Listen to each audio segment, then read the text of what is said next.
प्रस्तुत करता AS Agri and Aqua LLP, Happy Farmers and Long Lasting Relationships. Associate sponsor Kanhaiya Agro, Aeronica Advanced Technology आणि अमृत नोनी. नमस्कार, मी Reshma Salunkhe. Zee 24 तासच्या कृषी सन्मान या खास सोहळ्यामध्ये आपल्या सगळ्यांचं स्वागत.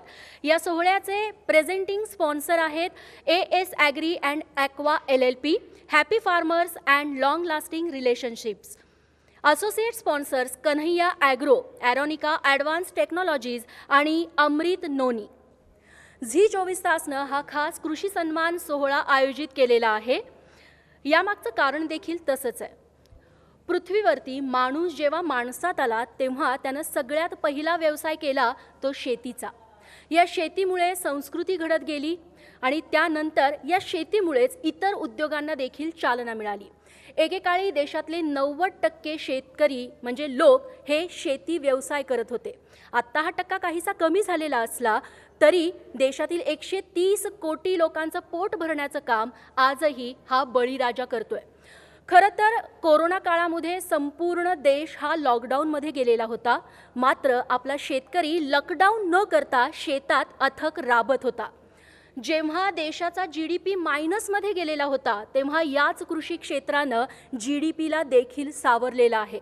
त्यामुळे कृषी क्षेत्रातले जे शेतकरी आहेत, कृषी संलग्न उद्योगांमधले उद्योजक आहेत, त्या सगळ्यांचा सन्मान होणं देखील गरजेचं आहे आणि म्हणूनच हा खास कृषी सन्मान सोहळा.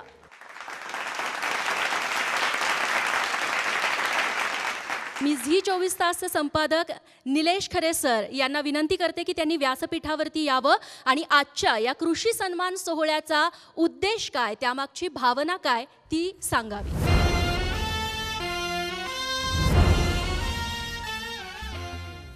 सर्व मान्यवरांचं मी झी 24 तासच्या माध्यमातून स्वागत करतो.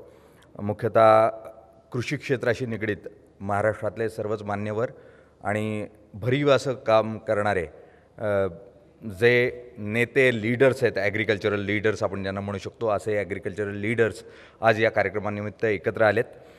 मुळात आपण उद्योगाबद्दल खूप बोलतो आहे आणि उद्योग वाढावा या दृष्टीने भारत सरकारही प्रयत्न करत आहे.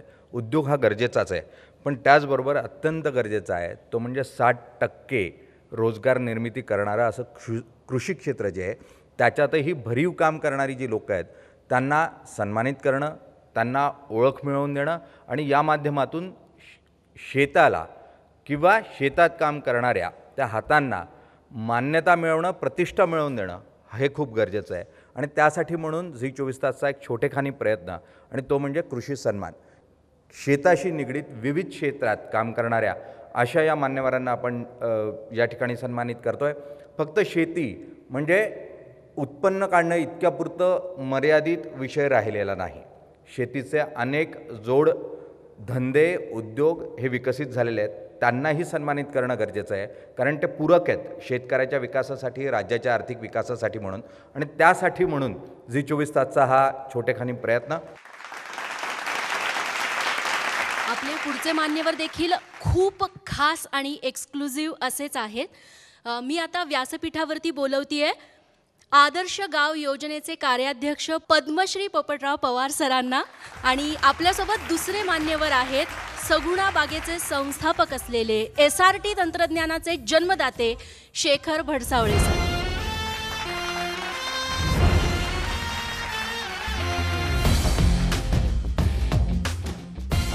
पोपटराव पवारांबद्दल मी वेगळं काय सांगणार. एखादा सरपंच फक्त आपल्या गावाचा विकास करून थांबतो, तुम्ही तसं केलं नाही.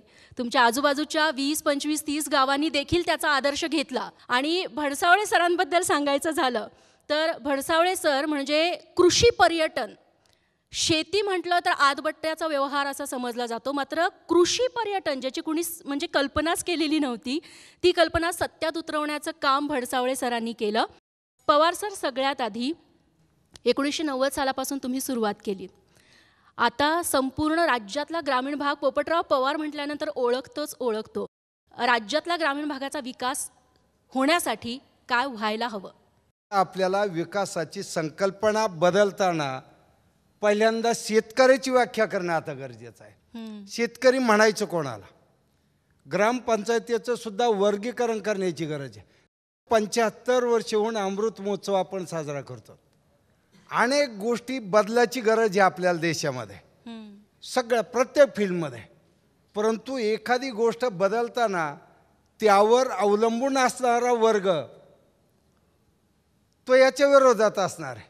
आणि साहजिकच सत्ताधारी आणि विरोधी मग नेमकी कुठल्या मुद्द्यावर कोणी पाठबळ द्यायचं. म्हणून आता राजकीय कॉमन अजेंडा झाल्याशिवाय पर्यावरण, पाणी, ग्रामविकास आणि शेतीचे प्रश्न आपण सोडू शकणार. क्लायमेट चेंजचे सर्वात मोठे दुष्परिणाम हे भारताला भोगावं लागणार आहे. कारण 3 ऋतू आपल्याकडे आहेत.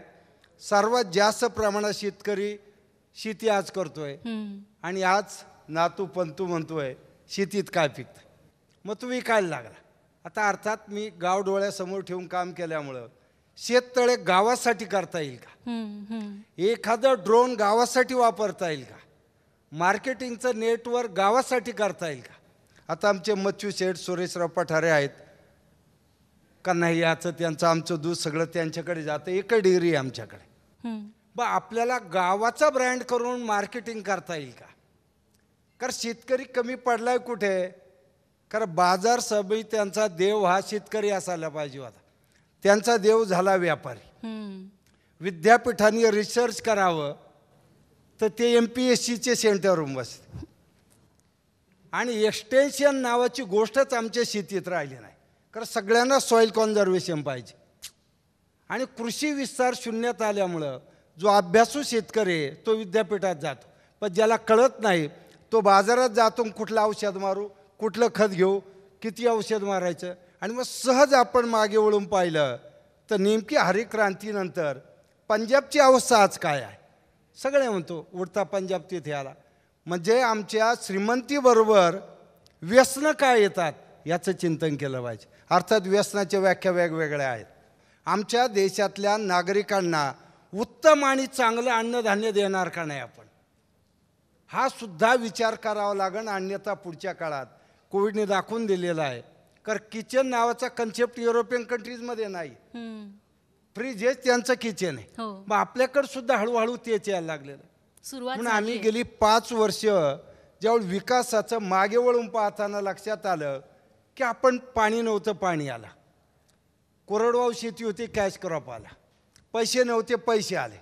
पैसे आल्यावर संस्कार देता येतील का, म्हणून पहिले जयंती आणि पुण्यतिथी आम्ही बंद केल्या. राष्ट्रपुरुष जगायचे कृतीमध्ये. एक नीती आणि मूल्याची बैठक जर गावात निर्माण झाली नाही तर विकासाचं गणित पुन्हा विनाशाकडे जात आहे. म्हणून आपल्याला गावांचाच विचार करावा लागणार आहे. आणि ज्यावेळेस गावं एकत्र येते त्यावेळेस हे घडल. कारण प्रत्येक गावाचा एक कॉमन अजेंडा निर्माण करणं इतकं गरजेचं आहे. कारण सगळ्यात मोठी समस्या उद्याच काळात लँड रेकॉर्डची. म्हणजे जमिनीच्या बाबतीतलं इतकं आणि खूप उदाहरणं आहेत अशी. आणि मग लँड रेकॉर्ड इतकी मोठी समस्या आहे की पुढच्या काळात मला असं वाटतं शिवार वाहतुकीच्या रस्त्यामुळं कमीत कमी 50% रस्ते आणखी पुढच्या 10 वर्षात बंद, मग शेतच करता येणार नाही लोकांना. म्हणून या ज्या समस्या आहेत आमच्या शेतीसमोर, तर लँड रेकॉर्डपासून आपल्याला विचार करावा लागणार आहे. सगळ्या समस्या पवार सरांनी आपल्याला सांगितल्या. मात्र त्याच्यावरचं सोल्युशन आहे ते काही प्रमाणात भडसावळे सरांकडे आहे. SRT तंत्रज्ञान. जर म्हणजे एका शेतकऱ्याकडची जमीन आहे, त्याच्या मुलांमध्ये वाटत वाटत वाटत आता जवळपास 50%हून अधिक अल्पभूधारक शेतकरी आहे. हा टक्का जास्तही असू शकतो. मग अशा वेळी SRT तंत्रज्ञान त्यांच्यासाठी वरदान ठरू शकतं का आणि कसं? निश्चितपणे भूधारक शेतकऱ्यांची संख्या 50% नाही 84% आहे. तुमचा अंदाज अगदी बरोबर होता. आणखीन फार प्रचंड अशी कठीण अवस्था आहे. ही नुसती भारतामध्ये नाही, संपूर्ण जगामध्ये ही परिस्थिती आहे. परंतु त्याचबरोबर असं आहे की अल्पभूधारक शेतकरीच ह्या जगाचा पोशिंदा असणार आहे, असे जगातले फार मोठे मोठे तत्त्वज्ञसुद्धा हे सांगत आहेत. पण ते केव्हा शक्य आहे की त्यांची शेती जर शाश्वत झाली तर. त्या शेतीमधून त्यांना सगळ्यात महत्त्वाचे आनंद मिळाला पाहिजे. ते करत असताना त्यांचा आत्मविश्वास वाढायला पाहिजे. तो केव्हा वाढेल, तर तो वाढेल कसा ह्याचा शोध घेत असताना SRT सगुणा राईस तंत्र हे तंत्र सगुणा बागेमध्ये जन्माला आलं 2011 साली. त्या तंत्रामध्ये असं आहे की जमीन सारखी सारखी नांगरायची नाही, ती कुळवायची नाही, कोळपायची नाही. भाताचा शेतकरी असेल तर त्यांनी रोप म्हणजे राब करायचा नाही, चिखलणी करायची नाही. आणि असं करत असताना म्हणजे सगळ्यात महत्त्वाचं टिलेज म्हणजे मशागत जमिनीची करायची नाही, मशीनच्या साह्याने नाही करायची. परंतु जमिनीची मशागत ही होत राहते, ती नैसर्गिकरित्या होत राहते. आणि मग ही मशागत करण्यासाठी तिथे गांडूळ येतात, सूक्ष्मजंतू येतात. असं हे तंत्र आहे. थोडक्यामध्ये हे सगुणा राईस तंत्र SRT हे असं आहे की जमिनीवर भूमातेवर नांगरणीचे अत्याचार न करता तिथे पिकांची फेरपालट करून तिथे तणनाशकांच्या साह्याने तणांचा बंदोबस्त करून जमिनीचा सेंद्रिय कर्ब वाढतो. आणि अशा प्रकारे केलेल्या शेतामध्ये त्याचं उत्पादन वाढतं, शेतकरी आनंदी होतो आणि त्याचा आत्मविश्वास वाढतो. असं जे हे तंत्रज्ञान आहे त्याचं नाव आहे SRT. त्याच्यामध्ये राईस R हा जरी शब्द असला तरी ते तंत्रज्ञान आता 30 वेगवेगळ्या पिकांना 32 जिल्ह्यांच्या महाराष्ट्राच्या 32 जिल्ह्यांमध्ये जवळपास 4 ते 5 हजार शेतकऱ्यांनी ते आता स्वीकारलेलं आहे. आणि याचं सगळ्यात महत्त्वाचं जे फलित आम्हाला दिसतं आहे ते म्हणजे शेतकरी आनंदी होतो आहे, ती भूमाता आनंदी होती आहे आणि पर्यावरण आनंदी होतं आहे. आमचं ध्येय तेच होतं. आणि पोकरा ह्या संस्थेने नानाजी देशमुख कृषी संजीवनी योजना जे राबवत आहेत, पोकरा वर्ल्ड बँकेची जी योजना आहे, त्यांनी ही योजना पुढे नेऊन 16 अवर्षणप्रवण जिल्ह्यांमध्ये जिथे शेतकऱ्यांचा पाणी जमिनीमध्ये पाणी धारण करण्याची क्षमता आणि असे फार गहन हे प्रश्न जे आहेत ते प्रश्न सोडवण्यासाठी हे तंत्र आता त्यांनी स्वीकारलेलं आहे, SRT हे तंत्र. आणि त्याच्यामधून छोटा शेतकरी, मध्यम शेतकरी आणि मोठा शेतकरी ह्या सगळ्यांचे प्रश्न त्याच्यामध्ये सर्व बाजूनी सुटत आहेत. शेती आणि शेती व्यवसाय आणि अन्ननिर्मिती हे शाश्वत होतं आहे हे आता दिसतं आहे. सध्या राज्यातल्या शेतकऱ्यांना समस्या भेडसावतीये ती म्हणजे शेती आहे, पाणी आहे, मात्र वीज नाही आहे.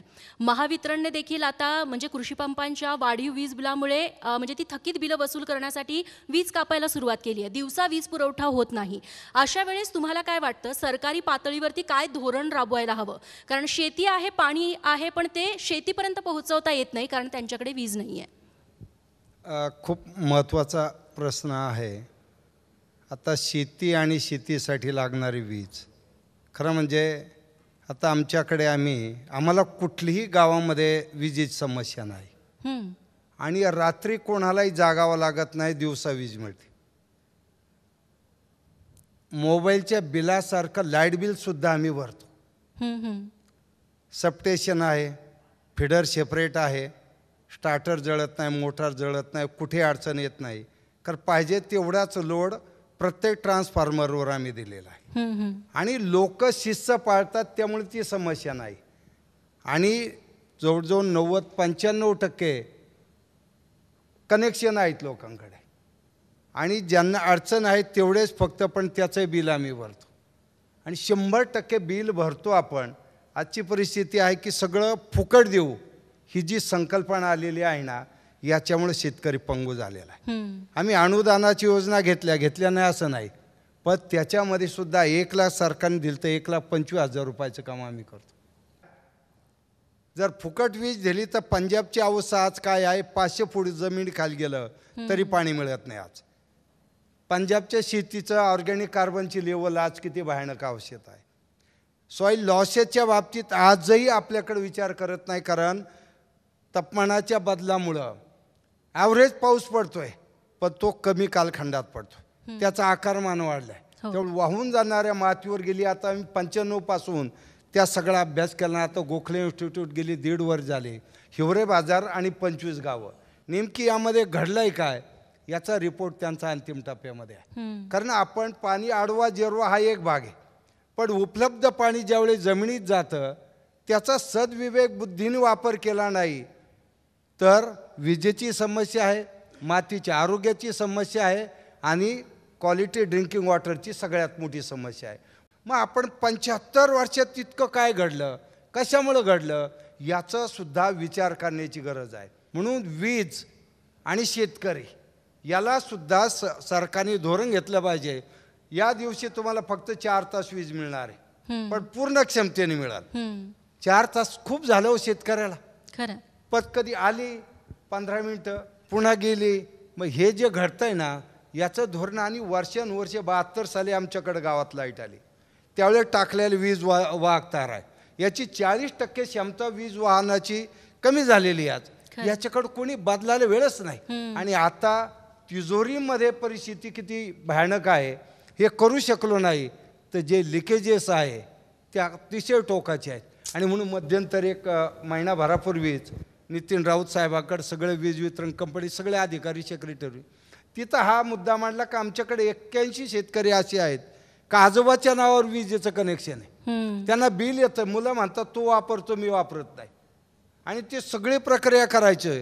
मग आम्ही पुढाकार घेतला, मृत्यूचे दाखले रेकॉर्ड वीज वितरण कंपनीला दिलं, मग त्यांच्याकडून ते सगळं आता करून घेतोय. म्हणजे दोन्ही बाजूनी प्रयत्न होणं गरजेचं आहे, तर याच्यातून कुठेतरी सोल्युशन मिळेल. बरोबर. निश्चित. पवार सर आणि भडसावळे सर, खूप खूप धन्यवाद. इतकं छान आणि मोलाचं मार्गदर्शन तुम्ही केलं, आणि लोकांना देखील खूप साऱ्या नव्या गोष्टी अनुभवायला मिळाल्या, ऐकायला मिळाल्या, आणि तुमची कळकळ दोघांची देखील कृषी क्षेत्राबद्दलची कळाली. पुन्हा एकदा खूप खूप आभार.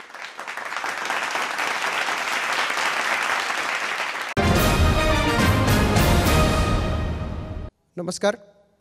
शेतीला आधुनिकतेची जोड द्यावी लागते, आणि ती जोड ही वेगवेगळ्या माध्यमातून दिली जाते. आणि असे आपल्या आजूबाजूला प्रत्येकजण असतात जे आपल्यापासून काहीतरी वेगळं करत असतात, आणि जे एक नव्या पद्धतीने हा उपक्रम पूर्णपणे मांडत असतात. आणि त्यानिमित्ताने आज आपण चर्चा करणार आहोत स्वप्नील शेंडे आणि मिलिंद लडगे यांच्याशी. मिलिंदजी, म्हणजे मिलिंदजींचं मी सुरुवातीलाच म्हटलं संस्था चालक आहेत आर्यन्स वर्ल्ड स्कूलचे. तर तुम्हाला थोडं आश्चर्य वाटलं असेल की कृषी क्षेत्रामध्ये शाळेचं काय काम, तर आपण त्यांच्याचकडनं जाणून घेऊयात. तुम्ही संस्था चालक आहात, तुम्ही असा कुठला उपक्रम करताय की ज्यामुळे शेती आधी केली की शाळा आधी काढली? बेसिकली शाळा होती, आणि माझ्याकडे साधारण 930 नॉन टीचिंग आणि टीचिंग स्टाफ होता, आहे अजूनही. आणि ह्या 2 महिन्याच्या कालावधीमध्ये असं झालं की अरे बापरे, यांना पगार देणं आणि सगळ्या गोष्टी, आणि I became accidental agriculturist, frankly speaking. And somehow it happened in such a way that मला वाटलं नव्हतं की मी करीन. आणि गव्हर्नमेंटची शेती 700 एकर मी घेतली, जिथे काटवण होते. भडसावळे सर त्यांना माहिती आहे तिथे, तर काटवण होते, आणि त्याचा टोटल आमूलाग्र बदल आम्ही केला. आणि सगळ्यात महत्त्वाचं असं झालं की माझ्याकडे हे कामगार घरी बसून होते, त्यांना पगार तर चालू होता, आणि मग म्हटलं तर त्यांना काम केलं पाहिजे. मग त्यांना शेतात, अर्ध्या लोकांना शेतात घेऊन गेलो, आणि अर्ध्या लोकांना विकण्यासाठी, म्हणजे फॉर एक्झाम्पल कलिंगड आलं तर रस्त्यावरती आम्ही विकलेसुद्धा, जेणेकरून त्यांचंही पोट भरलं आणि माझंही समाधान झालं खऱ्या अर्थाने. पण हे तुम्ही कोरोनाच्या काळामध्येच, अगदी गेल्या फेब्रुवारीमध्ये मूळ संकल्पना तुमची आधीही अशीच होती असं मी ऐकलं. हो, एक्झॅक्टली. म्हणजे माझ्या शाळेमध्ये 17 एकरमध्ये कात्रजजवळ आर्यन वर्ल्ड स्कूल म्हणून शाळा आहे, आणि आम्ही छोटे छोटे वाफारे करायचो आणि शेती करायचो. आणि हे करत असताना काय झालं, माझ्याकडे साधारण ड्रायव्हर्स आहेत, ते 110 ड्रायव्हर्स आहेत माझ्या शाळांमध्ये. आणि त्यांना मी बरोबर 15 तारखेला जूनला शाळा सुरू व्हायची, आणि त्यानंतर साधारण कुठेतरी 22 जूनपासून ते 10 जुलैपर्यंत ही माणसं सगळी सुट्टीवरती जायची. मला कळायचं नाही काय, तर भात पेरणी नावाचा प्रकार असतो आमच्या इकडे, आणि तो बरोबर त्या नक्षत्रामध्ये केला जातो.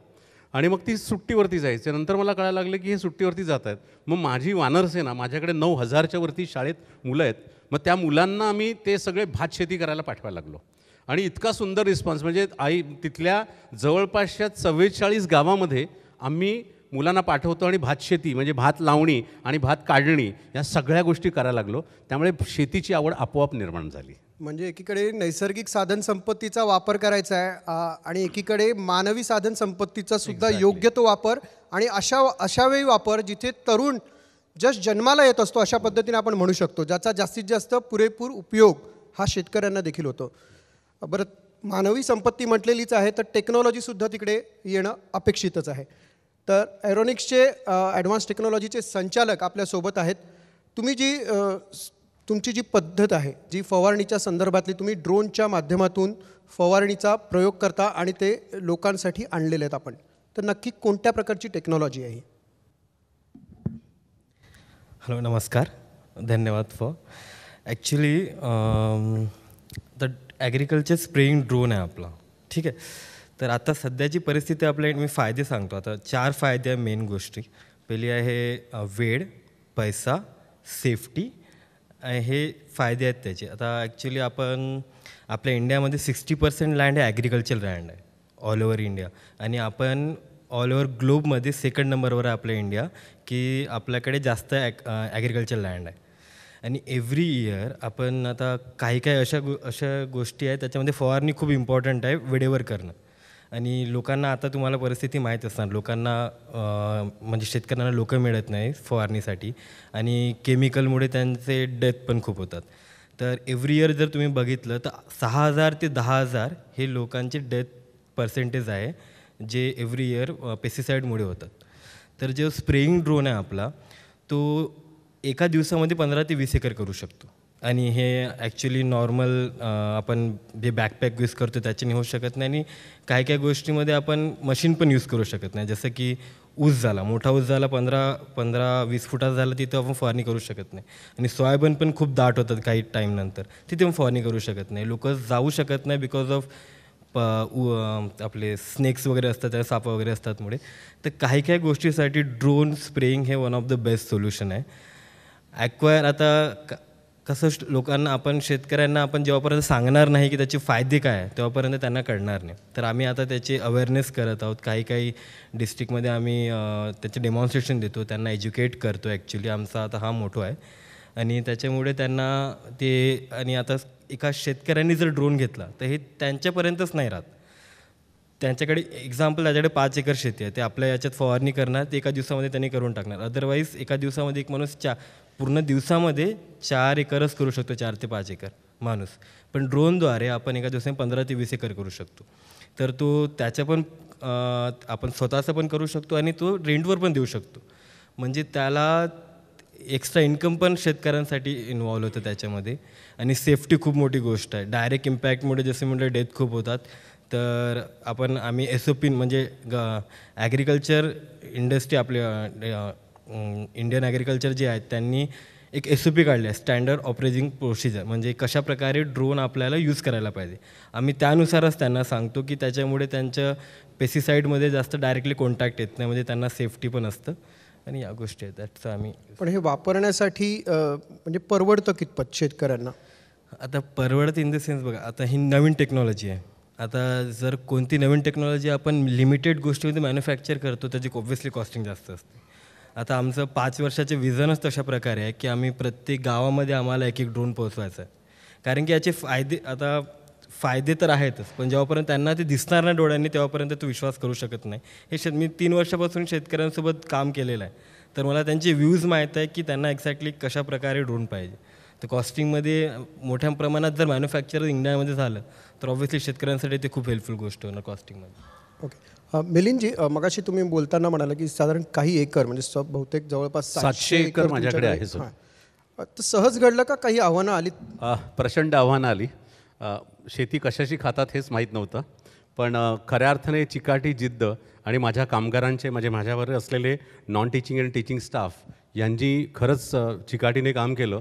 आणि आज खरं सांगायचं म्हणजे आम्ही महाराष्ट्रातले हायेस्ट प्रोड्युसर ऑफ व्हेजिटेबल्स आम्ही आहोत. पालेभाज्यापासून फळभाज्या साधारण 8 ते 10 टन आम्ही दररोज पालेभाज्या, फळभाज्या, ज्यात लोक नॉर्मली हात घालत नाहीत, रेसिड्यू फ्रीवरती काम करतो, घालत नाही ते करतो. आणि भारतातला 1 नंबरचा कलिंगड उत्पादक म्हणून आम्ही आहोत. यावर्षी आमचं प्लॅनिंग आहे 1130 टन उत्पादन करायचं. गेल्या वर्षी पण तशाच प्रकारे आम्ही काम केलं आणि आत्ता पण करत आहोत सर. पण हे सगळं करताना तुम्ही कुठेतरी समाजभानसुद्धा जपण्याचा प्रयत्न केला आहे? ॲब्सोल्यूट.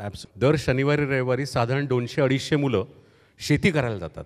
मुलांना जर शेतीला जर तुम्ही गेलात तर मुलांची स्पंदनं फार जागृत राहतात, मुलं हळुवार होतात आणि इमोशनली खऱ्या अर्थाने ते सेन्सिटिव्ह बनतात आणि इतकी आनंद घेतात. 2 दिवस ते माझ्याकडे जातात, शेतावरती राहतात आणि खऱ्या अर्थाने साधं जेवण, भाकरी, पिठलं आणि जे काही आमच्याकडे उत्पादित होतं, 22 प्रकारच्या भाज्या उत्पादित होतात, ते सगळं करतात. माझ्या मुलांना, म्हणजे ही सगळी 7वी, 8वी, 9वी, 10वीतली मुलं आपल्या कुठल्याही एखाद्या जबरदस्त ताकदवाल्या माणसापेक्षा जास्ती काम करतात ह्याचा मला अभिमान वाटतो. आणि अगदी मुलीसुद्धा माझ्याकडे तुम्हाला कधीतरी क्लिप दिसेल की ट्रॅक्टरपासून सगळं चालवायला आम्ही शिकवलं आहे. औत धरण्यापासून सगळ्या गोष्टी आम्ही त्यांना शिकवलेल्या आहेत. पेरणी विडीसाईड्स मारण्यापासून सगळ्या गोष्टी ही मुलं आमच्याकडे करतात. आणि ह्याचबरोबर सगळ्यात महत्त्वाचं जवळपासची 22 गावं आम्ही खऱ्या अर्थाने दत्तक घेतलेली आहेत. आणि त्यामध्ये म्हणजे बचत गटांपासून ते साक्षरते अभियानापर्यंत सगळ्या गोष्टीवरती आम्ही खऱ्या अर्थाने काम करतो. म्हणजे स्वार्थ आणि परमार्थ जपला पाहिजे ह्या मताचा मी आहे. त्यामुळे सगळ्या आणि परत त्यामध्ये काय तर आत्ता माझ्याकडे साधारण 350 ते 500 लोकल लोकांना आम्ही रोजगार देतो सर.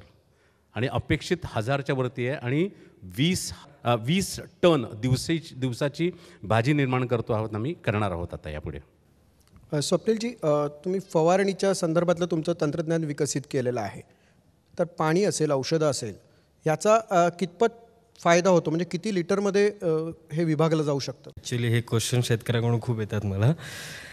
तर ॲक्च्युली आपण जेव्हा शेतकरी फवारणीसाठी औषध घ्यायला जातो तर त्याच्यावर असं लिहून असतं की एका एकरला एवढं ml यूज करा, पण पाणी कुठे मेन्शन केलेलं नसतं. आता ॲक्च्युली ट्रॅडिशनल वे आहे जे आपण यूज करत आलो, 200 लिटरमध्ये एक्झाम्पल 200 ml आपण यूज करत आहोत, हे ट्रॅडिशनल वे आहे. पण जसं मी म्हटलं 60% लँड इंडियाची ॲग्रिकल्चर कवर्ड आहे. त्याच्यामध्ये म्हणजे अप्रॉक्सिमेटली गुगल ॲनालिटिक्स आहे ते 15 करोड हेक्टर. तर याच्यामध्ये काही असा भाग आहे त्याच्यामध्ये पाणी खूप कमी आहे. आता एक्झाम्पल 200 लिटर जर एका एकरसाठी यूज करत आहे तर 5 एकरसाठी त्यांना 1000 लिटरची गरज आहे. आणि हे प्रत्येक शेतकरी नाही करू शकत. तर ड्रोन टेक्नॉलॉजी अशी आहे त्याच्यामध्ये आपण अशा प्रकारचे नोझल्स यूज करतो. अल्ट्रा लो व्हॉल्यूम असतात, एवढे बारीक की समोर गेलं 10 मीटर जरी गेलं तर आपल्या डोळ्यांना दिसत नाही.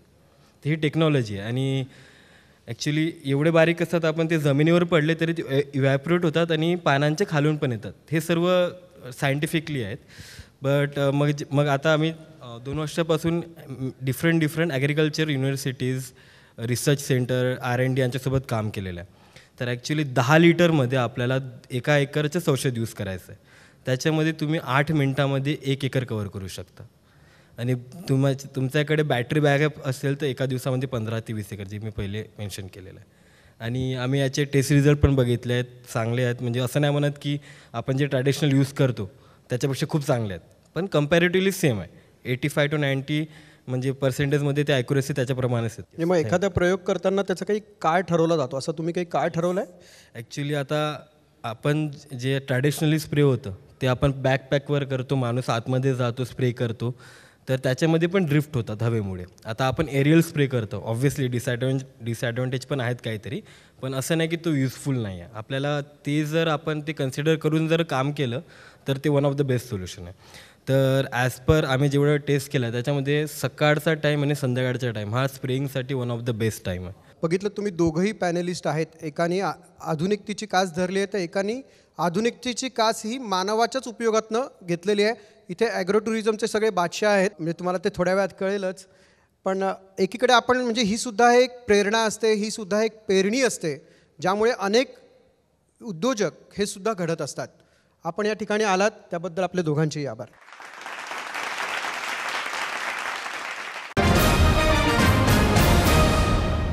AS ॲग्री आणि aqua LLP happy farmers and long lasting relationships या संस्थेचे को फाउंडर कमलेश ओझे आणि संदीप सावंत सर आत्ता आपल्यासोबत आहेत आणि आपण त्यांच्यासोबत गप्पा मारणार आहोत, त्यांच्याकडून जाणून घेणार आहोत. जमिनीवरती शेती सगळेच करतात, वर्षानुवर्ष लाखो वर्षापासून करतात, मात्र व्हर्टिकल शेती हा नवीन शब्द तुम्ही आणलेला आहे मार्केटमध्ये. ही व्हर्टिकल शेती म्हणजे नेमकी काय आहे आणि तुमची संस्था नेमकं करते काय? जर आपण थोडं मागे गेलो असेल, म्हणजे 40-50 वर्षे जर आपण मागे जाऊ तर तुम्हाला असं लक्षात येईल की आपल्याकडे पहिले खूप जमिनी होत्या. म्हणजे प्रत्येकाकडे नाही म्हटलं तरी कमीत कमी 50 एकर ते 100 एकर जमिनी प्रत्येकाच्या नावावर होत्या. आणि जसं जसं आपला काळ पुढे सरकत गेला तर जमिनीचे वाटप झाले. आम्ही काय करतो की 50 एकर ते 100 एकर उच्च गुणवत्तेवाल्या हळदीचं उत्पादन आम्ही एका एकरात घेतो. तर याच्यामुळे काय झालेलं आहे की आम्ही 90% जमीन, 90% पाणी आणि 90% मॅनपॉवर आम्ही आज वाचवलेलं आहे. आणि ही आता येणाऱ्या काळाची गरज आहे. तर त्याच्यामुळे काय होईल की शेतकऱ्यांची उत्पादन क्षमता वाढेल, ते त्यांचं इन्कम पण वाढेल. आणि जेव्हा आपल्या देशाचा शेतकरी सधन होईल तेव्हाच आपला देश डेव्हलप राष्ट्रांमध्ये गणलं जाईल. संदीप सर, त्यांनी जसं सांगितलं, म्हणजे समजा 1 एकरात एक शेतकरी जेवढं उत्पन्न मिळवतो तेवढं उत्पन्न तुम्ही जवळपास 350 स्क्वेअर फुटात मिळवता. कसं काय? म्हणजे आता कमळे सरांनी जे सांगितलं की व्हर्टिकल फार्मिंग, तर जसं 50 ते 70 एकरमध्ये जेवढं आपण ईल्ड काढू शकतो ते आपण 1 एकरमध्ये करतो. आता जसं ग्राउंड फ्लोअरला बंगल्यामध्ये काही माणसं राहतात आणि टॉवरमध्ये राहतात, तर आपण असे लेअर बनवतो आणि ते जे स्ट्रक्चर आहे हे आपल्याला जवळपास 24 वर्ष साथ देतं.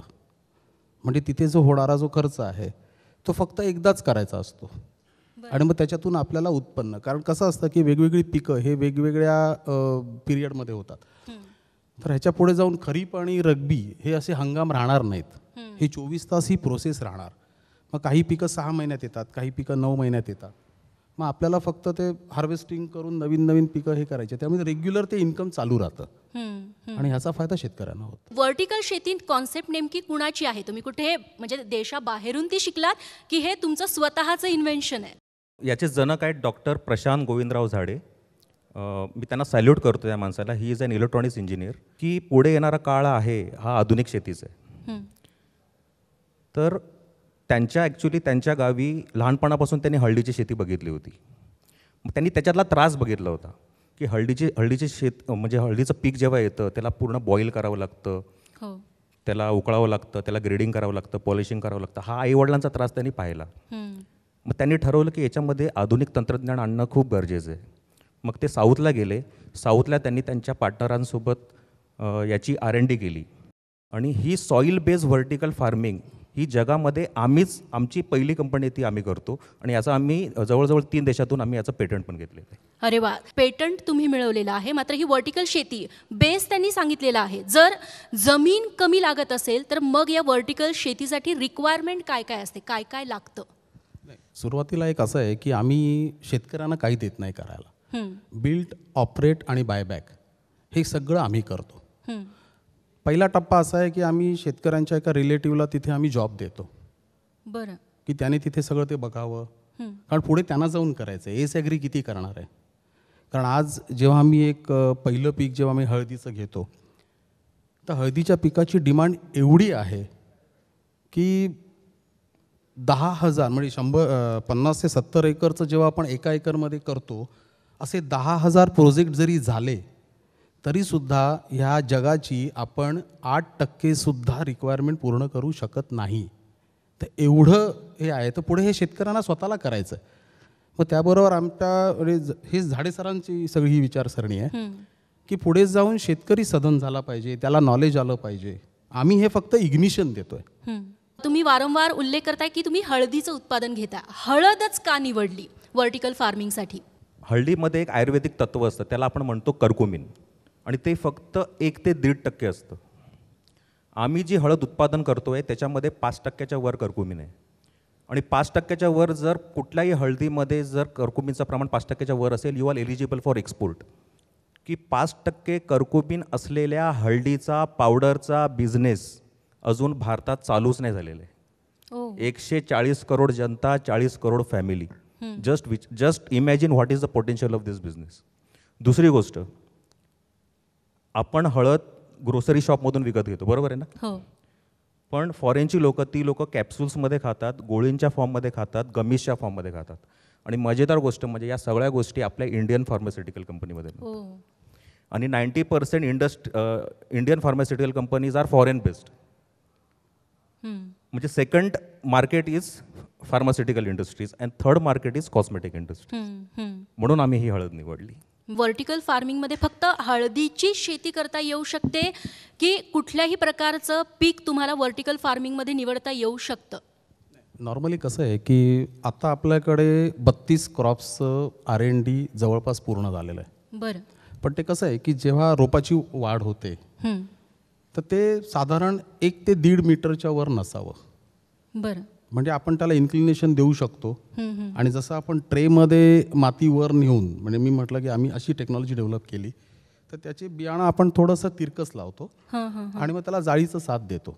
तर क्रायटेरिया हाच आहे की 1 ते 1.5 मीटर जर त्याची वाढ होत असेल तर असे क्रॉप्स आपण निवडलेत आपण. भारत देशाने जर तेच पीक उगवलं जी भारताला गरज आहे, तर भारताचा शेतकरी कधीच श्रीमंत होऊ शकत नाही.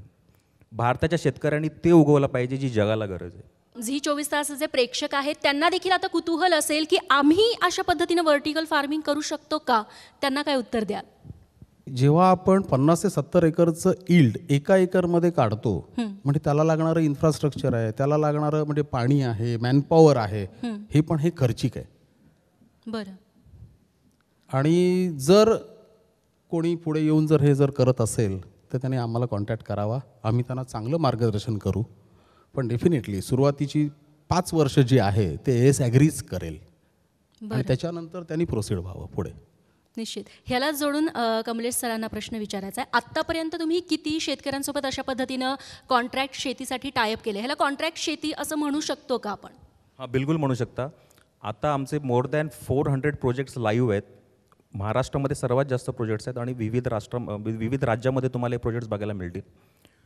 तुम्ही जर नागपूरला गेलात तर नागपूरमध्ये आम्ही आता क्लस्टर प्रोजेक्ट चालू केलेलं आहे, जे आम्ही लहान फार्मर्सला त्याचा फायदा होईल यासाठी आम्ही ते निर्माण केलेलं आहे. ते 110 एकरवरती आहेत. बरं. मनसरवरती. आणि जवळजवळ 2000 प्रोजेक्ट आमचे बुक झालेले आहेत. अरे वा. आणि आमचं ध्येय 10,000 प्रोजेक्ट करायचं आहे. अरे वा. आणि त्या प्रोजेक्टसाठी तुम्हाला देखील खूप खूप शुभेच्छा. पुढचा हा मुद्दा आहे की जर व्हर्टिकल फार्मिंग करायचं असेल, शेत जरी कमी लागत असलं तर बाकीचं इन्फ्रास्ट्रक्चर उभं करायला जास्त फायनान्शियल म्हणजे तेवढे पैसे जास्त लागतात. मग अशा वेळी जे छोटे शेतकरी किंवा जे मध्यम शेतकरी आहेत त्यांच्यासमोर पर्याय काय असू शकतात? नाही, आम्ही शेतकऱ्यांना आधी ना पहिल्यांदा विचारतो. बेसिक प्रॉब्लेम काय झाला माहिती आहे का, की आजच्या शेतकऱ्यांची जी म्हणजे जनरेशन जी आहे ही नोकरीसाठी सिटीमध्ये आली आहे. त्यामुळे आणि हे शेतकऱ्यांची आता वय झाली आहेत, तर ते त्यांना ताकद नाही आहे. मग आम्ही त्यांना काय सांगतो की समजा एक शेतकरी आले, बाबा काका तुम्ही कितीचा करणार प्रोजेक्ट? मग ते ठरल्यानंतर तुमच्याकडे जमीन किती आहे? मग ते सांगतात 15 एकर आहे, 25 एकर आहे वगैरे वगैरे. मग मॅनेजमेंटने आता पुढचं स्टेप अशी घेतलेली आहे की आम्ही ती जमीन आम्ही लीजवर घेऊ. म्हणजे आधी शेतकऱ्याला मेहनत करून पैसे कमवायला लागत होते. मग आम्ही त्यांना विचारतो तुम्ही वर्षाला किती कमवता? मग त्याचं आम्ही तुम्हाला त्याच्यापेक्षा थोडं जास्त आम्ही तुम्हाला लीज देऊ, पण आम्ही त्या जागेचं नंदनवन करू. मग नुसती हळद नाही, मग बाकीचे जे 32 क्रॉपचं आमचं R&D आहे किंवा जशी आम्हाला जागा मिळेल तसे आम्ही डेव्हलप करू ती जागा. पर्यायाने त्या शेतकऱ्यांच्या जागेंच्या किमती पण वाढतात. आणि आम्ही शेतकऱ्यांवर असं हे नाही का अन्याय करणार नाही. शेतकरी हा टिकलाच पाहिजे शेवटपर्यंत. सध्या झालंय असं की उन्हाळ्यात पण पाऊस पडतो, पावसाळ्यात महापूर येतो. मग अशा वेळी ना शेती हा आतबट्ट्याचा व्यवसाय झालेला आहे. व्हर्टिकल शेतीसाठी मुळात भांडवल जास्त लागतं. मग जर अशा म्हणजे बदलतं वातावरण असेल, कधीही पाऊस पडत असेल, तर अशा वेळी व्हर्टिकल शेती फायद्याची ठरू शकते का? खूपच ठरेल. कारण एक व्हर्टिकल फार्मिंग जे आम्ही करतो ते आम्ही पॉली हाऊसमध्ये करतो. बरं. आणि पॉली हाऊसचं जे स्ट्रक्चर आहे ना ते पण आपल्याला कमीत कमी 20 ते 24 वर्ष साथ देतं.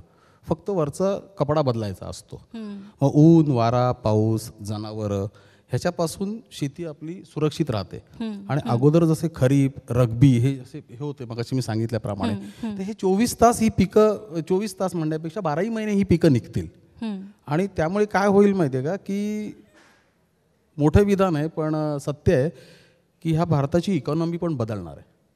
वा. आणि यापुढे तुमच्या कंपनीनं, तुमच्या संस्थेनं देखील अशीच व्हर्टिकल ग्रोथ करत राहावी अशा आमच्या सगळ्यांच्या शुभेच्छा आहेत.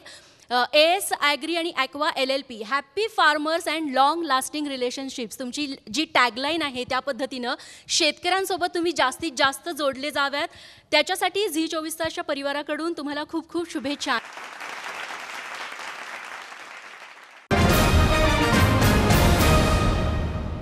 झी 24 तासच्या कृषी सन्मान सोहळ्याच्या पुरस्कार वितरणाच्या कार्यक्रमाला सुरुवात करतोय. आणि मी झी 24 तासचे संपादक निलेश खरे सर यांना विनंती करते की त्यांनी व्यासपीठावरती यावं. आणि त्यांच्यासोबत आता व्यासपीठावरती येत आहेत पद्मश्री पोपटराव पवार सर, सोबतच महाराष्ट्र राज्याचे साखर आयुक्त शेखर गायकवाड सर देखील आपल्यासोबत आहेत. आता त्यांना देखील मी व्यासपीठावरती बोलवते. आणि आपली लाडकी अभिनेत्री अक्षया देवधर देखील आपल्यासाठी आलेली आहे, आपल्याला वेळ देऊन आलेली आहे. पाठकबाई म्हणून आपण त्यांना ओळखतो, कोल्हापूरची सून अशी त्यांची ओळख आहे. आणि या पाठकबाई आता कोल्हापूरच्या रानातून झी 24 तास या कृषी सन्मान सोहळ्यात आलेल्या आहेत. आणि आता मुख्य सोहळ्याला आपण सुरुवात करतोय. पहिले पुरस्काराचे आपले मानकरी आहेत AS agri and aqua LLP यांचे chairman doctor Prashant Zade sir. Doctor Prashant Govindrao Zade AS agri आणि ॲक्वा LLP या कंपन्यांचे संस्थापक चेअरमन. मराठवाडा विद्यापीठातून त्यांनी इलेक्ट्रॉनिक्स आणि टेलिकम्युनिकेशनमध्ये इंजिनिअरिंगची पदवी घेतली. कृषी क्षेत्रात जागतिक दर्जाचं तंत्रज्ञान आणण्यासाठी त्यांची कंपनी अथक प्रयत्न करते. विविध क्षेत्रातील अनुभवी संशोधक त्यांच्या कंपनीत कार्यरत आहेत.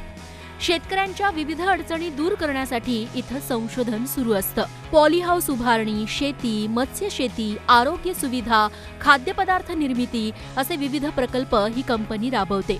तसंच ग्रामीण भागात डिजिटल सेवा उपलब्ध करून देण्यात कंपनीचा मोठा वाटा आहे. लवकरच ही कंपनी आपलं खास ई-व्हिलेज ॲप बाजारात आणणार आहे. केवळ भारतातच नाही तर ओमान, कतार, UAE, UK आणि श्रीलंका या देशातही कंपनीचा व्याप वाढतोय. त्यांच्या आजवरच्या या कार्यासाठीच हा सन्मान. मी विनंती करते कमलेश ओझे सर आणि संदीप सावंत सरांना त्यांनी व्यासपीठावरती यावं आणि हा पुरस्कार स्वीकारावा.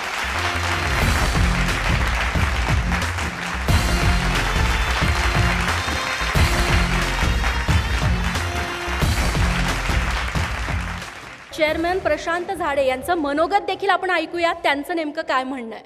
आम्ही पण या कृषी क्षेत्रामध्ये आहे, तर आम्हाला पण असं वाटतं की हे माध्यम आहे, या माध्यमातून आम्ही आज शेकडो, लाखो, करोडो लोकांपर्यंत पोहोचू शकतो. तर मी खूप खूप आभारी आहे झी 24 तासचा. आपले पुढचे सन्मानार्थी आहेत सुरेश पठारे आणि मच्छिंद्र लंके. कन्हैया ॲग्रोचे ते डायरेक्टर आहेत. त्यांना सन्मानित करण्याआधी आपण पाहूयात त्यांचं नेमकं कार्य काय आहे.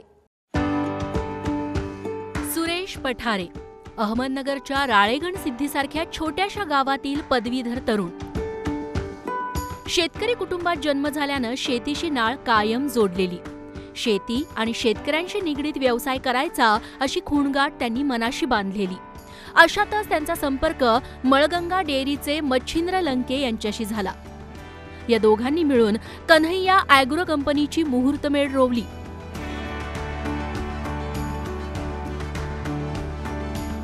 फेब्रुवारी 2017 मध्ये पारनेरच्या सुपा MIDC शेजारी कन्हैया ॲग्रोचा प्रकल्प उभा राहिला. या प्रकल्पात 6 प्रकारचं गाई म्हशींचं खाद्य आणि 5 प्रकारचं कोंबडी खाद्य तयार होतं. दिवसाला 600 टन पशुखाद्य निर्मिती इथं होते. पशुखाद्याची गुणवत्ता आणि चांगला दर्जा असल्यानं अल्पावधीतच कन्हैया ॲग्रो हे नाव राज्यभरात पोहोचलं. आता या प्रकल्पाचं विस्तारीकरण होत असून दिवसाला 600 टन पशुखाद्य निर्मिती केली जाणार आहे. त्यांच्या या कार्यासाठीच हा सन्मान.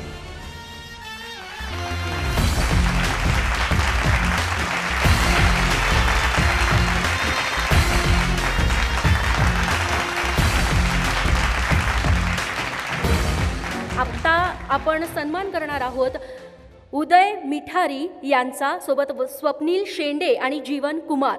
ॲरोनिका ॲडव्हान्स टेक्नॉलॉजीज प्रायव्हेट लिमिटेडचे चेअरमन आणि CEO ते आहेत. उदय मिठारी, स्वप्नील शेंडे आणि जीवन कुमार. ॲरोनिका ॲडव्हान्स टेक्नॉलॉजीज प्रायव्हेट लिमिटेडचे संचालक. शेती उद्योगात ड्रोन्सचा चांगला वापर व्हावा यासाठी कार्यरत असलेली कंपनी. शेती, जमीन मोजणी, रस्त्यांचं नियोजन, रस्ता बांधणी यासाठी ड्रोन तंत्रज्ञानाचा वापर, ग्रामविकास, पूल बांधणी आणि इमारत उभारणी अशा विविध उद्योगात सेवारत असलेली कंपनी. उदय मिठारी यांच्याकडे 30 वर्षांपेक्षा अधिकचा अनुभव आहे. तर स्वप्नील शेंडे आणि जीवन कुमार एरोस्पेस क्षेत्रातील अनुभवी संचालक आहेत. या तिघांमुळे कंपनीचा व्याप दिवसागणिक विस्तारत चाललाय. 2018 साली स्काय कीपर प्रायव्हेट लिमिटेड नावानं कंपनीची मुहूर्तमेढ रोवली गेली. आता ॲरोनिका ॲडव्हान्स टेक्नॉलॉजी लवकरच पुण्यात ड्रोन निर्मितीचा प्रकल्प उभारणार आहे. शेतकऱ्यांना परवडेल अशा किमतीत ड्रोन तंत्रज्ञान उपलब्ध करून देण्याचा कंपनीचा उद्देश आहे. त्यांच्या या कामासाठीच हा सन्मान.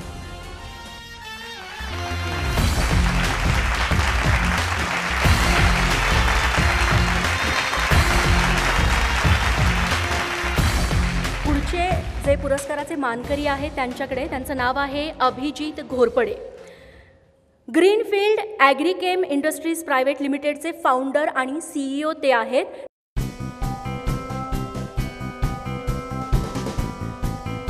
अभिजित घोरपडे. शेतकरी आमचा विठ्ठल, शेतकरी आमचा भगवंत याच भावनेनं अभिजित घोरपडेंनी Greenfield Agrichem Industries Private Limited कंपनीची स्थापना केली. शेतकऱ्यांना लागणारी कीटकनाशकं, तणनाशकं, रासायनिक खतं, सूक्ष्म अन्नद्रव्य, दाणेदार मिश्र रासायनिक खतं तयार करून ते अत्यंत वाजवी दरात शेतकऱ्यांना देतात. तरडगाव, फलटण इथं 2020 पासून स्वतःचा खत निर्मिती कारखाना त्यांनी सुरू केलाय. ही सगळी उत्पादनं एकाच छताखाली शेतकऱ्यांना उपलब्ध व्हावी यासाठी त्यांनी साताऱ्यात मॉल सुरू केले. शेती संबंधी विषयात PhD केलेल्या शास्त्रज्ञांची टीम ग्रीनफील्ड ॲग्रीकेम इंडस्ट्रीत कार्यरत आहे. शेतकऱ्यांना येणाऱ्या अडचणी दूर करण्यासाठी आणि जमिनीचा पोत सुधारून उत्पादन वाढीसाठी ही कंपनी अथक संशोधन करतीये. त्यासाठीच हा सन्मान.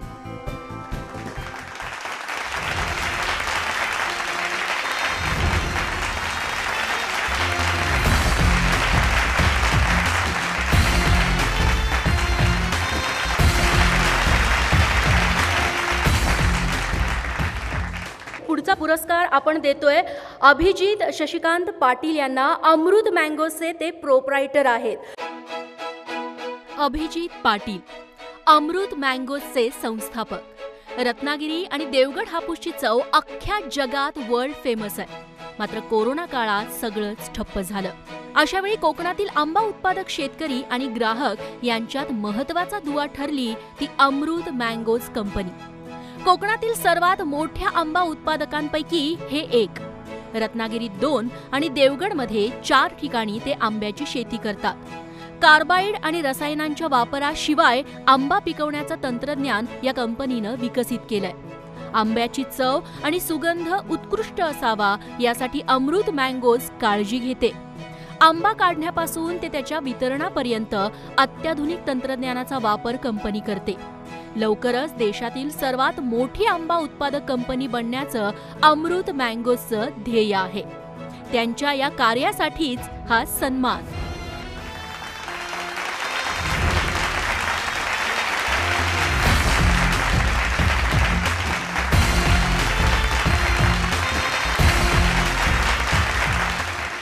पुढचा पुरस्कार आपण देणार आहोत शैलेश किशोर मोडक यांना.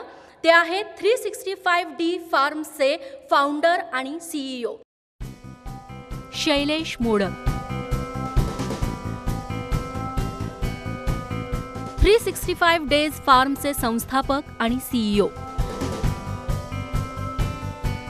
पेशानं सॉफ्टवेअर इंजिनियर असलेले आणि 13 वर्षांहून अधिक काळ देशविदेशातील नामांकित कंपन्यांमध्ये कामाचा अनुभव असलेले शैलेश मोडक आता आधुनिक शेतकरी बनले. 365 डेज फार्म या स्टार्टअप कंपनीची उभारणी त्यांनी केली आहे. 365 डेज फार्म म्हणजे विना जमीन केलेली शेती. जेवढा पीक किंवा शेतमाल 1 एकर जमिनीत तयार होतो त्यासाठी इथं केवळ 320 चौरस फूट जागा लागते. महत्त्वाचं म्हणजे पारंपरिक शेतीपेक्षा 90% कमी पाणी या शेतीला लागतं. थोडक्यात विना जमीन आणि कमी पाण्यात भरघोस उत्पादन देणारी शेती. व्हर्टिकल हायड्रोपोनिक शेतीचा हा प्रयोग राज्याच्या कानाकोपऱ्यात शहरी आणि ग्रामीण भागात पोहोचवण्याचा 365 डेज फार्मचा मानस आहे. त्यांच्या या कामासाठी हा सन्मान.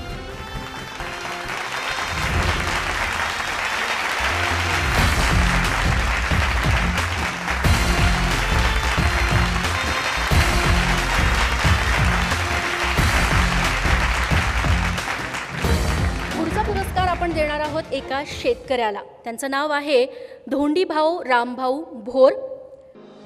धोंडीभाऊ रामभाऊ भोर आंबेगाव तालुक्यातील वळती या छोट्याशा गावात सर्वसामान्य शेतकरी कुटुंबात जन्म. अत्यंत हलाखीच्या परिस्थितीत त्यांनी B.Com पर्यंतचं शिक्षण घेतलं. लहानपणापासून शेती व्यवसायात करिअर करण्याचं त्यांचं उद्दिष्ट होतं. बंधू मोतीराम भोर आणि कुटुंबियांच्या मदतीनं आदर्श शेतकरी म्हणून त्यांनी वेगळा ठसा उमटवला. सुरुवातीला ते जिरायती शेती करायचे. पिकांना बारमाही पाणी मिळावं यासाठी त्यांनी शेततळी ठिबक सिंचनाचा वापर केला. आधुनिक पद्धतीनं शेती करत भरघोस नफा कमवला. 2.5 एकरातून 40 एकरपर्यंत त्यांनी शेती वाढवली. शेतीला जोडधंदा म्हणून त्यांनी डेअरी व्यवसायात पाऊल टाकलं. पनीर, खवा यासारखे दुग्धजन्य पदार्थही त्यांच्या डेअरीत तयार होतात. त्यांच्या आजवरच्या या कार्यासाठीच हा सन्मान.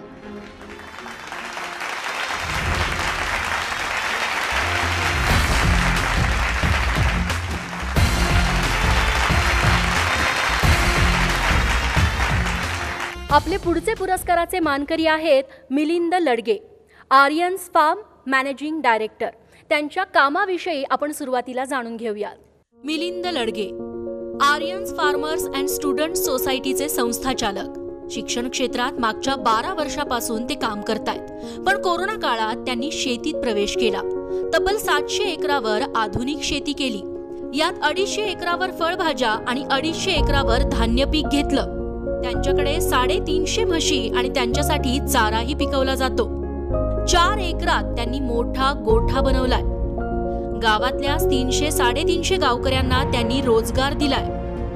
मिलिंद लडगे यांच्या महाराष्ट्र कर्नाटकात 13 शाळा आहेत, जिथे 10,000 विद्यार्थी शिक्षण घेतात. त्यांच्या शाळेतली मुलंही सुट्टीच्या दिवशी शेतात कामाचा अनुभव घ्यायला येतात. त्यांच्या याच सगळ्या कामासाठी हा सन्मान.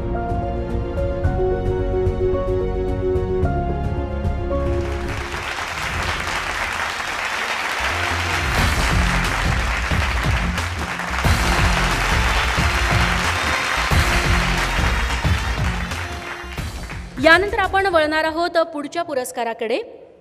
जागतिक कीर्तीच्या बोनसाई निर्मात्या अशी त्यांची जगभरात ओळख आहे अशा प्राजक्ता काळे. प्राजक्ता काळे काटेरी निवडुंगापासून महाकाय वटवृक्षापर्यंत प्रत्येक झाडाला इवल्याशा कुंडीत सामावण्याची कला म्हणजे बोनसाय. बोनसाय म्हणजे वामन वृक्षकला. या कलेचा जन्म भारतात झाला आणि इथून ही कला जगभर पसरली. ही कला जोपासतायत महाराष्ट्रातल्या बोनसाय कलाकार प्राजक्ता काळे. तब्बल 38 वर्षांपासून प्राजक्ता काळेंनी 150 प्रजातींची 3000हून जास्त बोनसाय झाडं घडवली आहेत. त्यांच्याकडे जगातला सर्वाधिक बोनसायचा संग्रह आहे. त्याची नोंद गिनीज बुक ऑफ वर्ल्ड रेकॉर्डनंही घेतली आहे. चीन, जपानच्या नावानं ओळखली जाणारी पण मूळची भारतीय असलेली बोनसाय कला जगभरात जिवंत ठेवणाऱ्या प्राजक्ता काळेंचा हा सन्मान.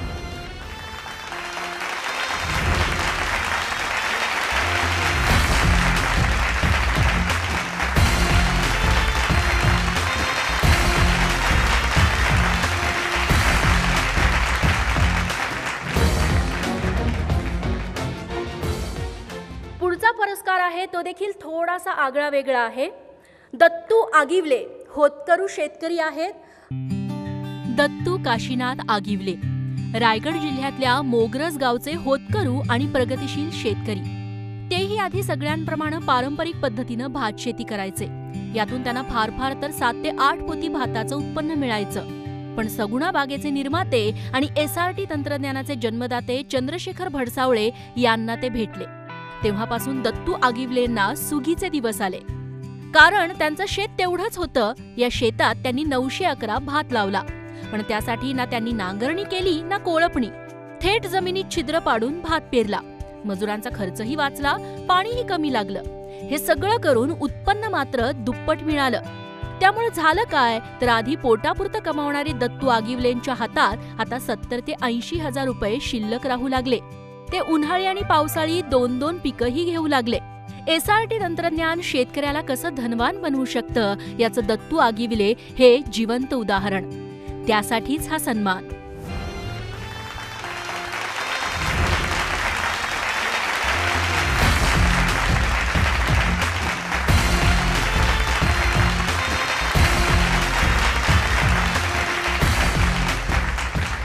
यानंतर आपण बोलूया पुढच्या पुरस्कारांकडे. तरुण प्रयोगशील शेतकरी अशी त्यांची ओळख आहे भोर तालुक्यात. किरण यादव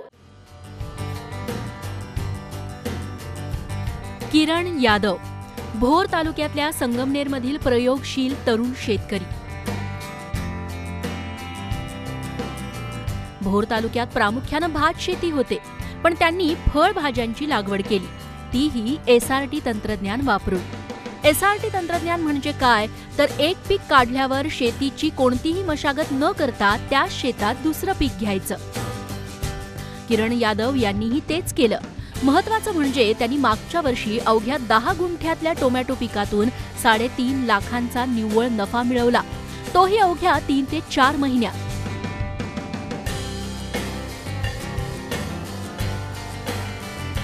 अशा प्रयोगशील शेतकऱ्याचं काम राज्यातल्या लाखो शेतकऱ्यांपर्यंत पोहोचावं आणि त्यांच्या कामाचं कौतुक व्हावं, यासाठीच हा सन्मान.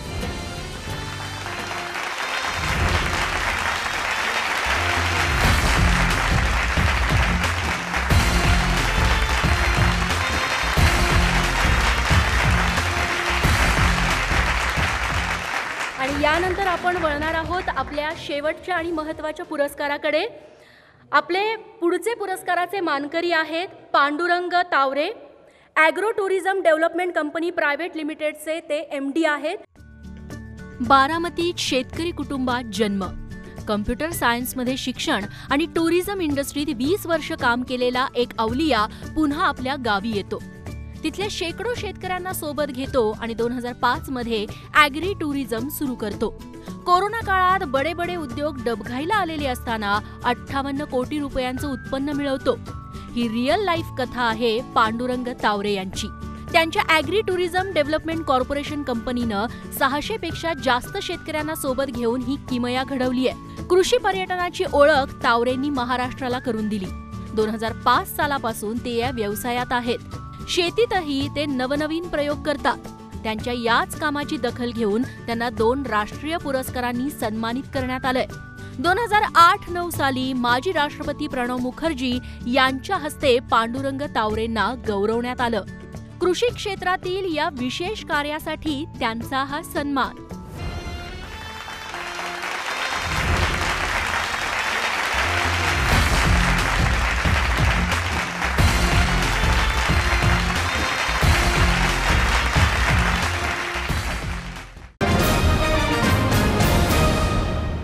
सुरुवातीला अक्षया मागासपासून गप्प आहे, त्यामुळे तिच्याकडे जायचंय. आईची भरपूर शेती आहे, पण अक्षया कधी जाते की नाही शेतात राबायला? शेतकऱ्याचा अभिमान हा कायमच वाटला पाहिजे, कारण शेती प्रधान आपला देश आहे, महाराष्ट्र आहे, आणि त्याच शेतकऱ्याला प्रतिष्ठा मिळवून देण्याचं काम झी 24 तास करताय, याचा मला सार्थ अभिमान आहे. त्यामुळे सगळ्यांना खूप खूप धन्यवाद. या प्रोजेक्टचा मला भाग होता आलं, हे माझ्यासाठी खूप महत्त्वाचं आहे. दुसरे आपले मान्यवर आहेत महाराष्ट्र राज्याचे साखर आयुक्त शेखर गायकवाड. प्रशासनात राहून पण मी माझा शेतीशी संबंध फार मोठ्या प्रमाणावर आला आहे. ज्याला आपण म्हणतो मी या पांढरीमध्ये जन्माला आलो आणि मी काळ्या आईची सेवा करतो, तोच एक आत्ता आपण उद्योजक बघितला ज्याला काळ्या मातीची गरज लागत नाही. तर शेतीतलं स्थित्यंतर काय आहे तर हे असं आहे, बरोबर आहे. 4-5 गोष्टी फार महत्त्वाच्या झाल्या आहेत. एक म्हणजे कागदावरची शेतकऱ्यांची संख्या आजही महाराष्ट्रात 40 लाखपेक्षा जास्त आहे. यांची जमीन 10 गुंठ्यापेक्षा कमी आहे, लक्षात आलं. आणि काही मूलभूत प्रश्नांना आपण हात लावलेला नाही असं आपल्याला लक्षात येईल. ग्राउंड वॉटरला मी होतो. महाराष्ट्रातली पाण्याची पातळी लातूरसारख्या ठिकाणी जिथं मी जलदूत ट्रेन पाठवली सांगली कलेक्टर म्हणून, तिथली पाण्याची पातळी आता 1500 फुटापर्यंत बोर घेऊन एवढी खाली गेली आहे की 1500 फुटाखालचं जे पाणी आपण काढतो जमिनीतनं ते साधारण रामायणाच्या काळामध्ये खाली गेलेलं आहे ते, असं आता कोबाल्ट डेटिंगने सिद्ध झालं आहे. तर आम्ही किती पिढ्यांचं पुढच्या पाणी वापरणार हा एक प्रश्न आहे. तिसरं, मी आता दुसऱ्या अपोजिट क्षेत्रामध्ये आहे, पण ऊसाच्या क्षेत्रामध्ये यावर्षी महाराष्ट्राची उलाढाल 1 लाख कोटीवर जाऊन पोचेल. महाराष्ट्र हा 1 नंबरचं राज्य परत बनवण्यामध्ये ऊसाच्या क्षेत्रात मला यश आलं आहे.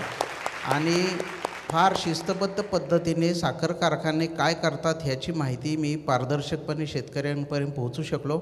आज शेतकऱ्याला मोबाईलवर कळतं आहे कोणता कारखाना वेळेवर पैसे देतो कोणता नाही, बरोबर आहे. आणि ही पारदर्शकता आणण्यामध्ये आम्हाला यश आलं. मला असं वाटतं येत्या महाराष्ट्राचा काळ प्रचंड ब्राईट आहे, अतिशय तेजस्वी आहे आणि यामध्ये या नव्या जनरेशनचं पण मोठी वाटचाल आहे. मला आणखी एक महत्त्वाची गोष्ट जाणवते आहे, बहुतेक शेतीमध्ये नव्याने आलेले, मग ते ड्रोन टेक्नॉलॉजी असो किंवा हायड्रोपॉनिक्स आणणारे, व्हर्टिकल फार्मिंग आणणारे जेवढे लोक येत आहेत त्यांची बहुतेकांची हार्डकोर शेती नाही, हे पण तुमच्या लक्षात आलं असेल. सो शेतीबद्दलची जिज्ञासा कुणामध्ये जास्त आहे माहीत आहे का? ज्यांनी शेती केली नाही त्याच्यामध्ये जास्त आहे. शेतीमध्ये जे प्रॉपर आहेत ते बांध कोरण्यामध्ये गुंतलेले आहेत. त्याला मला ह्याचं आश्चर्य वाटतं की एकमेकाचा बांध कोरायचं टेक्निक शिकवण्याची कोणी एखादी स्टार्टअप का काढली नाही. अशी स्टार्टअप कंपनी काढली तर भारतात फार चालेल. मी गमतीने कधी कधी असं, आता मी सार्वजनिक भाषणं करतो सगळ्यांना माहिती आहे, मला कधी कधी असं वाटतं अशी माणसं आपण स्वातंत्र्याच्या वेळी एक्सपोर्ट केली असती तर त्या देशांची वाट लागत लागत लागत ते रसातळाला जाऊन पोचले असते. म्हणजे शेतकऱ्यांना ह्या स्वतःच्याबद्दल आत्मपरीक्षण पण करायचा हा काळ आहे, हा निश्चितपणे मानायला पाहिजे. कारण तसं जर नाही झालं तर आपल्या लोकांनी तिकडे जाऊन थॅचरबाईला कूळ लावलं असतं, ट्रम्पच्या रस्त्यामध्ये मसोबा तयार केला असता, काय केलं असतं कोणीच नाही सांगू शकत. मला अशा एवढ्या अद्भुत कल्पना सुचतात शेतीमधल्या की मला असं वाटतं ह्या आजचं फक्त झलक आहे. आता ज्यांना अवॉर्ड आपण दिलं त्यांच्या असे अनेक वेगवेगळ्या क्षेत्रातले शेतीमध्ये चांगलं लोक काम करत आहेत. तुमचं सगळ्यांचं मनापासून अभिनंदन. शेतीवर जास्त न बोलता मला असं वाटतं शेतीवर जास्त काम करायची गरज आहे आणि ते प्रकाशात आणायचं काम झी TV करतं, त्याचा मला स्वतःला फार आनंद आहे. अभिनंदन. SRTचे जन्मदाते शेखर भडसावळे सर. भडसावळे सर कृपया व्यासपीठावरती या.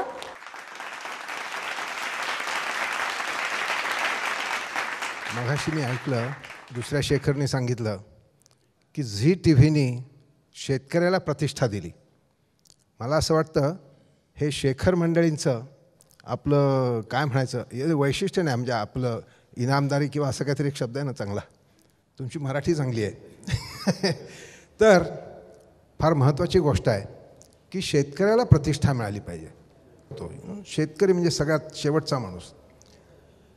तर ही फार धोक्याची गोष्ट आहे, कारण त्याच्यामुळे जगामध्ये आज असं झालेलं आहे की शेतकरी म्हातारा होतो आहे. म्हणजे काय की शेतकऱ्याचं ॲव्हरेज वय हे आता 60 आहे.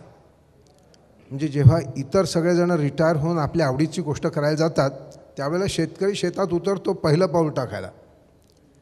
अत्यंत धोक्याची गोष्ट आहे आणि त्याच्यामुळे according to many world is coming to a catastrophic end because of food shortage and global warming. दोन्ही प्रश्न शेतकरीच सोडवणार आहे. आपल्याला लागणारी शुद्ध हवा आणि पोटासाठी लागणारं अन्न. हा शेतकरी जर नाही राहिला तर फार धोकेदायक परिस्थिती निर्माण होईल. तेव्हा त्याला प्रतिष्ठा मिळाली पाहिजे. आपल्याजवळचे पैसे 5 पट होतील पण त्या पैशाने अन्न मिळणार नाही, ही परिस्थिती फार लवकर येते. मग हे जर भाकीत असेल तर मग आता आपण काय करायला पाहिजे? आपण एक तातडीने शेतकरी मित्र शोधायला पाहिजे. तेव्हा आपण प्रत्येकाने लवकरात लवकर एक शेतकरी मित्र शोधावा. आपल्या क्षमतेप्रमाणे त्याच्या शेतावर जावं, त्याला प्रतिष्ठा द्यावी, त्याच्या खांद्यावर हात टाकून त्याला म्हणावं अरे वा उत्तम भाजी आहे, उत्तम चांगलं काम करतोस. ही साधी सोपी कल्पना जरूर जावा. धन्यवाद. माती आणि पाण्याचं मूल्य किती महत्त्वाचं आहे आणि त्यासाठी एकमेव फक्त आणि फक्त लोकशाहीची सर्वात मोठी ताकद म्हणजे आपली निवडणूक प्रक्रियेकडे लक्ष देण्याची गरज आहे. जोपर्यंत निवडणुकांचा खर्च मोठा आहे तोपर्यंत प्रत्येक डिझाईन त्याच पद्धतीचं येत आहे. आणि या ठिकाणी शेतकरी आहे, सरपंच आहे आणि सरकार पण आहे. आणि चौथा स्तंभ म्हणजे निलेश जी आहे. मग 4 स्तंभ एकत्र आल्याशिवाय आपण पुढचा सुवर्ण महोत्सव साजराच करू शकत नाही. कारण 100 वर्ष पूर्ण होती स्वातंत्र्याला, त्यावेळी समाज विचारणार आहे की देशासाठी काय दिलं, प्रशासनाला, राज्यकर्त्यांना, मीडियांना आणि समाजाला पण.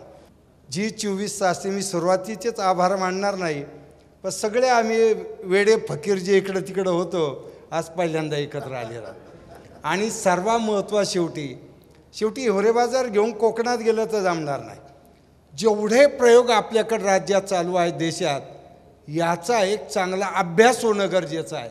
आणि कुठला प्रयोग कुठं उपयोगी आहे तिथे आपल्याला तो देणं गरजेचं आहे. कारण 90च्या पेक्षा जास्त क्लायमेटिक झोन आपल्याकडे. महाराष्ट्राचा विचार केला तर 4 विद्यापीठं 4 क्लायमेटिक कंडिशनमध्ये आहे. सर्वात महत्त्वाचं की अभ्यासक्रमामध्ये पहिलीपासून, कारण आमचं हे जे आहे प्रत्येक पर्यावरणाचं रानमेवा अभियान, पाण्याचा ताळेबंद, वाहून चाललेली माती 5वी ते 10वीची मुलं प्रयोग करतात. तर शासनाने उद्याच्या काळामध्ये या सर्व गोष्टी अभ्यासक्रमात देण्याची गरज आहे. आणि आता एन्व्हायरमेंटला ॲडमिशन नाही होत, दुर्दैव. आमचं शिक्षण देतं आहे पॅकेज, मग पैसे कुठं मिळतील तो कोर्स आम्हाला करायचा. म्हणून आमची जी एज्युकेशन इंडस्ट्री आहे ती आता आमचं फ्युचर इंडस्ट्री होणं गरजेचं आहे. धन्यवाद. खूप खूप धन्यवाद सर.